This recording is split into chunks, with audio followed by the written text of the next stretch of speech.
Mga kastig, ang pelikulang ating mapapanood ay final chapter ng The Godfather. Enjoy watching!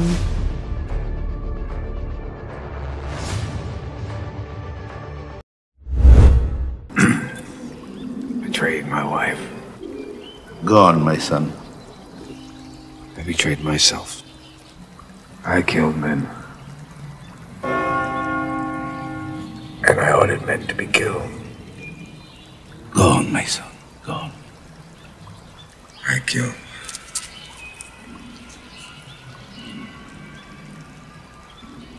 I ordered the death of my brother. He injured me. I killed my mother's son. I killed my father's son.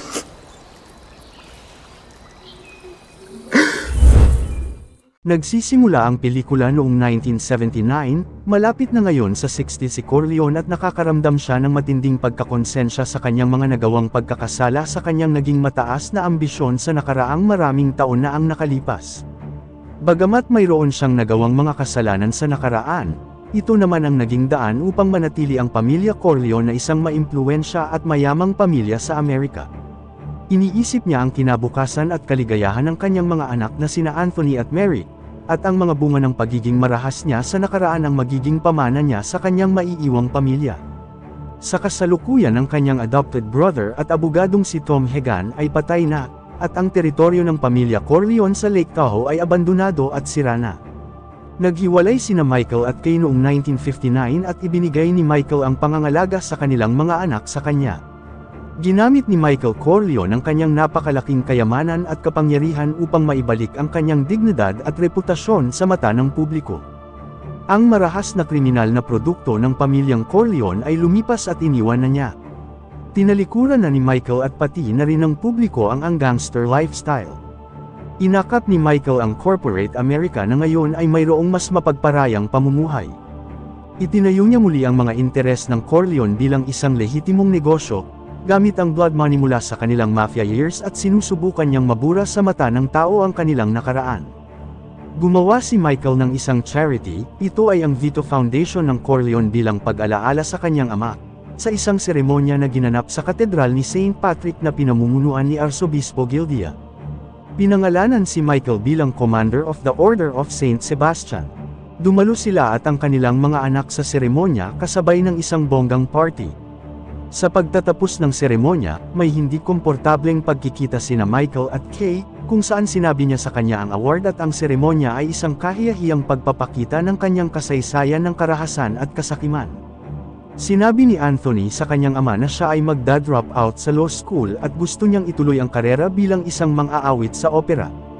Suportado ni Kay ang kanyang pinili, ngunit hindi sumasang-ayon si Michael sa ninanais ng kanyang anak, at gusto niya na tapusin ang pag-aaral ng law o sumali siya sa negosyo ng pamilya. Sa huli, pumayag si Michael sa hiling ni Anthony. Kasama din sa event si Vincent Mancini, ang anak sa labas ni Sonny Corleone. Sa party, nagkita sila Vincent at ang kanyang kaaway na si Joey, ang enforcer ng pamilya Corleone na nagpapatakbo ng mga negosyo ng krimen ng pamilya Corleone sa New York. Ang natitirang Old Corleone Criminal Empire ay ngayon ay nasa ilalim ng pamamalakad ni Zosa. Gayunpaman, ang lumang kapitbahayan ng Corleone sa Lower East Side ng New York ay nasira at naging outlaw. Sa opisina ni Michael, sina Vincent at Zosa ay nag-uusap tungkol sa kanilang alitan. Naging marahas ang talakayan at inaakusahan ni Vincent si Zosa bilang isang hindi kontroladong halimaw na nangungutya kay Michael sa likod niya. Sinabi ni Michael na hindi na siya sangkot sa mga mafia affairs at kahit anong bad blood na umiiral sa pagitan nina Vincent at Joey, hindi siya makikialam at lumulugar lamang siya sa pagitan nila. Hinihiling niya sa dalawang lalaki na magkasundo at magyakapan sila. Ngunit kinantsawa ni Zosa si Vincent sa pagtawag sa kanya na isang bastardo. Galit na galit kaya kinagat ni Vincent ang gilid ng tainga ni Zosa na halos mga lahati sa natamong sugat. Pagkaraan, habang si Zosa ay inilalabas, pinapagalitan naman ni Michael si Vincent dahil sa kanyang marahas na paraan. Gayunpaman, humanga si Michael sa hindi matatawarang katapatan ni Vincent, kaya nagpa siya si Michael na kuhanin ang pamangkin upang magtrabaho sa ilalim ng kanyang pangangalaga, at upang mag-abayan na rin ito. Ang party ay nagtapos sa isang family picture, kung saan sinabihan ni Michael si Vincent na sumali kasama ng iba pang miyembro ng pamilya. Kinagabihan, habang nasa kalagitnaan sila Vincent at ng isang babaeng reporter sa isang intense na gabi, biglang may pumasok na dalawang lalaki na balak sanang patayin si Vincent, ngunit naunahan sila nito at sa di inaasahang pagkakataon kinuha nila ang babae at ginawang hostage, ngunit hindi nagpatinag si Vincent sa mga ito at pinatay niya ang dalawa pagkatapos mapaamin kung sino ang nagpadala sa kanila. Sa pag-asang makakuha ng respeto at kayamanan para sa pamilyang Corleone sa pamamagitan ng isang lehitimong negosyo, hinahangad ni Michael na bilhin ang mga shares ng Vatican sa isang internasyonal na real estate na kumpanya na may hawak ng mga ari-arian kung saan 25% ay kontrolado ng Vatican. Sa tulong ng kanyang abogado na si B.J. Harrison, nakipag-negotiate siya para ilipat ang $600 milyong sa bangko ng Vatican, kasama ni Arsobispo Gilday na nabangkarot sa malaking utang dahil sa kanyang mahinang pamamahala at tiwaling pakikitungo. Habang nasa Vatican City si Michael, nalaman niya na tinututulan ng ilang maimpluwensyang partido ang deal sa maraming dahilan, hindi bababa sa isa sa mga ito ay ang malawak na kasaysayan ng kriminalidad na nagpadumi sa pangalan ng mga Corleone. Kasabay ng paghina ng kalusugan ni Pope Paul VI at pagpapatibay ng kasunduan, magiging mas komplikado ang sitwasyon kaysa sa inaasahan ni Michael. Sinabi ni Don Alt Abello, isang matandang New York Mafia, kay Michael na ang kanyang dating mga kasosyo sa mafia at mga miyembro ng komisyon ay gusto na maayos ang immobilier deal, kaya nagsuggest siya ng isang meeting para sa kanila. Ang pagpupulong ay inayos sa Atlantic City at pinasaya ni Michael ang karamihan sa mga don sa pamamagitan ng pagbibigay ng malaking bayad mula sa kanilang share sa kasino mula sa kanyang sariling yaman. Gayunpaman, si Zozo ay walang natanggap kaya siya galit na nagpahayag na si Michael ay kalaban na niya, at sinasabi sa lahat ng nasa silid na dapat silang mamili sa kanilang dalawa ni Michael. Galit na galit, si Zozo ay lumabas sa meeting room, kaya sinundan siya ni Don Alt Abello para kausapin upang bumalik. Matapos ang ilang minuto, ang mga pinto ay kinandado sa labas at isang helicopter ang lumilipad sa itaas ng conference room at nagpaputok ng maraming bala sa mga bintana sa kisame.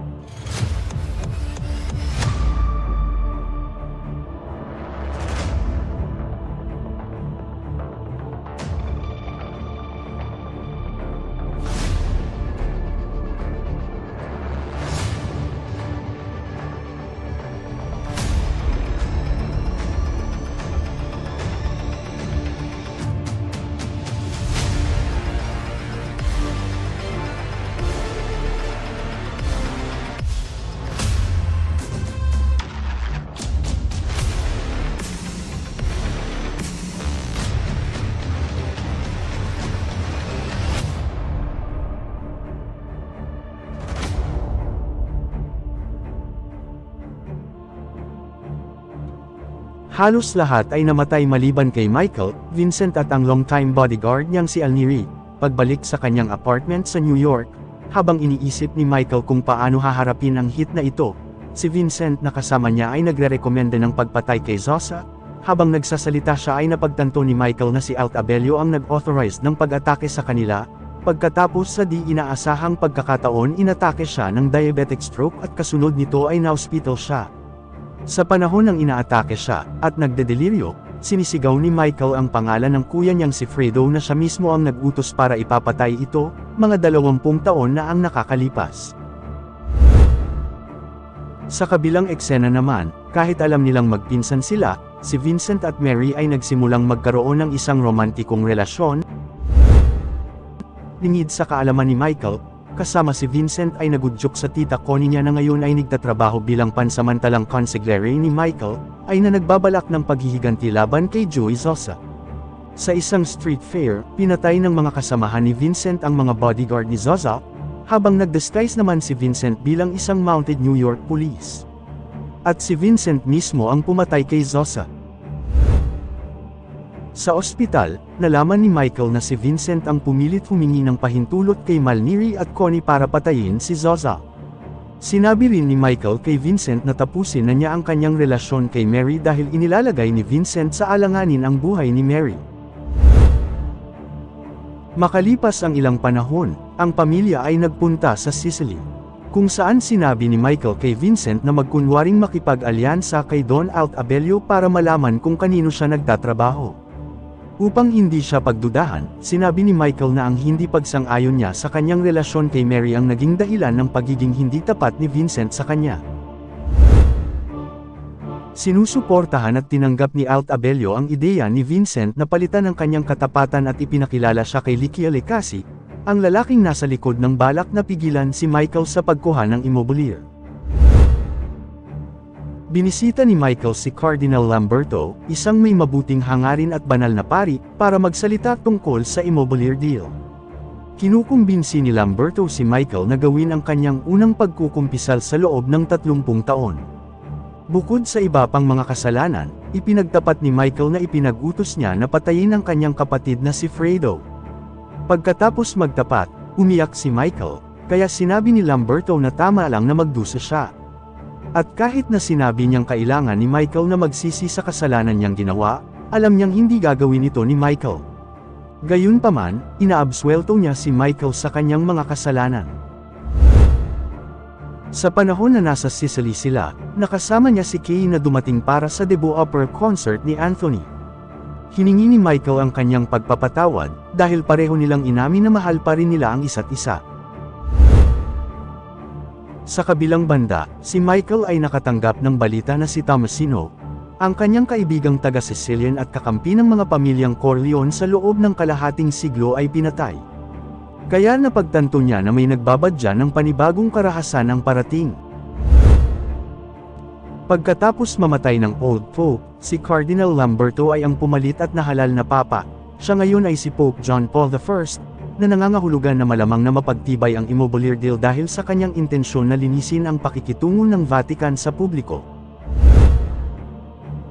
Pagkatapos na bumalik ni Vincent, sinabi niya kay Michael kung ano ang natutunan niya mula kay Alt Abelio at Lecchesi na nasa likod ng pagkontra laban sa kanyang immobilier deal.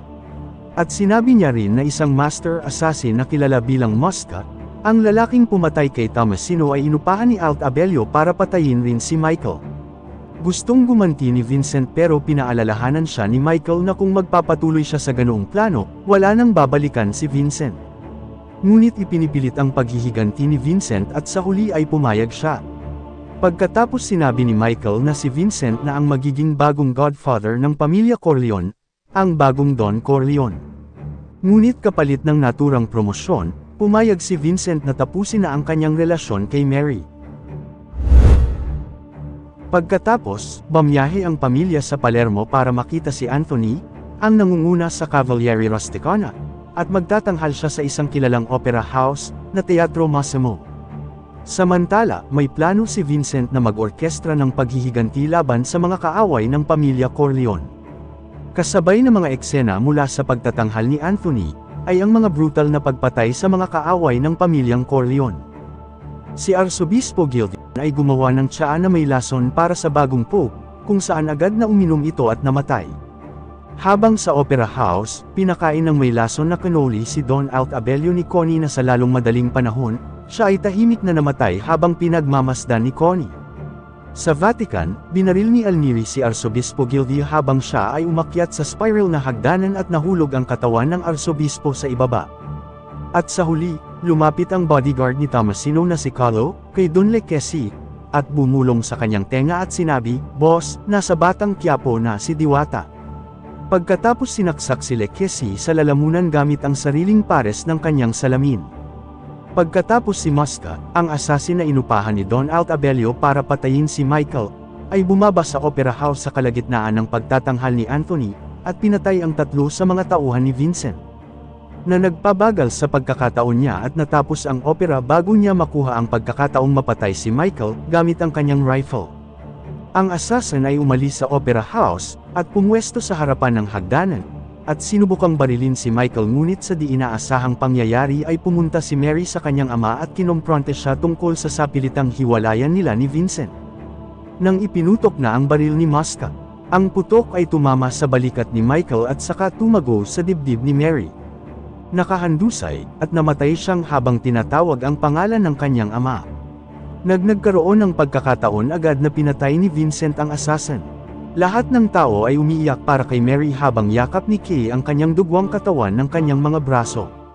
Napatingin silang lahat kay Michael na sumisigaw sa nararamdamang sakit at galit. Ang eksena ay nagpakita ng isang maikling pagpapakita ng mga alaala ni Michael. Ang una ay ang pagsayaw kasama si Mary, ang pangalawa ay ang pagsayaw mula sa kanyang namatay na unang asawang si Apollonia, at ang huling ay ang isang sayaw kasama si Kay nung kinasal sila.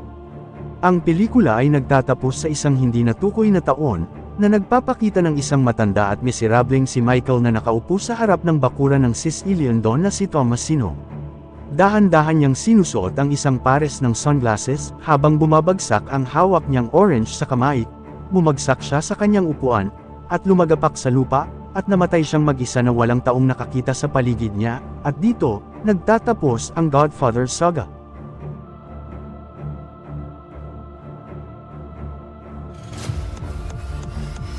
Mga kastig, kung nagustuhan ninyo ang inyong napanood, maaari ba akong humingi ng like? Paki-follow and subscribe na rin para updated kayo sa mga gagawin pang mga videos. Salamat!